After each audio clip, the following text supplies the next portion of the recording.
So hello guys, কেমন আছো আপনারা? আমাদের বাবার ছেলে মিষ্টি ব্লগে তোমাদের স্বাগত। তো আজকে বাবার শরীরটা সেরকম ভালো ছিল না। বাবা সকালে উঠে আমাকে বলছে যে তোর দিদিকে ফোন করে বল বাড়িতে এসে একটু রান্নাটা করে দিতে। বাড়িতে রান্না না করতে আমাদের এখানেই সকালে এসে খেয়ে নেবে নে।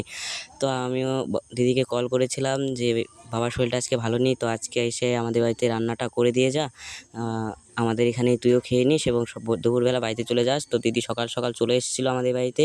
তো বাড়িতে মাছ ছিল, তো সেই মাছ আর এদিকে আমাদের সিম ভাজা, তো এই সব রান্না করেছে। তো এখন এগুলোই এখন খাবো।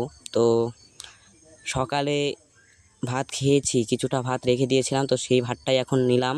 যে সকালে খেতে পারিনি ভাত বেশিটা, তাই এখনই ওই ভাতটাই এখন খাচ্ছি।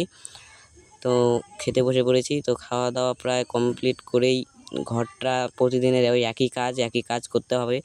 তো সাইকেলগুলো সাইড করে দেওয়ারটাকে আজকেও জল দিয়ে ভালো করে মুছতে হবে, সেই জন্যই সাইকেলগুলোকে সাইড করছি। তো দিদিও এগুলোই করতে চাইছিল, কিন্তু দিদি সকাল সকাল এসে রান্না করেছে, তারও অনেকটা পরিশ্রম হয়ে গেছে। সেই জন্য বললাম তো করতে হবে না, আমিই করি। আমাকে তো এগুলো কাজ শিখতেই হবে, যেহেতু করতেই হবে। তো এই দেখো আমার ভাগ্নিও চলে এসছে জুতো নিতে। দেখো জুতো নিয়ে এখন যাবে।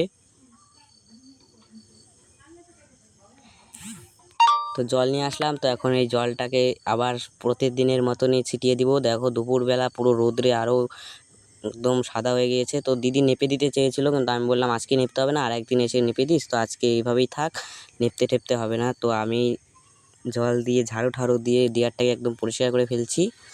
তো দেখো ঝাড়ু এখন দেওয়ারটাও সেরকম ভালো লাগছে না, কিন্তু ঝাড়ু দেওয়ার পরে ভালো হয়। তো আমাদের সেরকম কাজ বগেরা নেই, তো বাবা সকাল সকাল কাজে চলে গিয়েছে।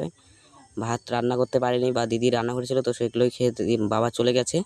তো আমি এখন খেলাম দুপুরে। তো দেখো ঝাড় দিচ্ছি। তো দেখো আমার ভাগ্নে এখন বাড়িতে চলে যাবে, দুপুর হয়ে গেছে, সকালে এসেছিলো, কতক্ষণ আর থাকবে। তো দেখো দিদি আর ভাগ্নি চলে যাচ্ছে। ভাগ্নির হাসিটা দেখছো কি সুন্দর মিষ্টি। তো চলে যাচ্ছে, টাটা।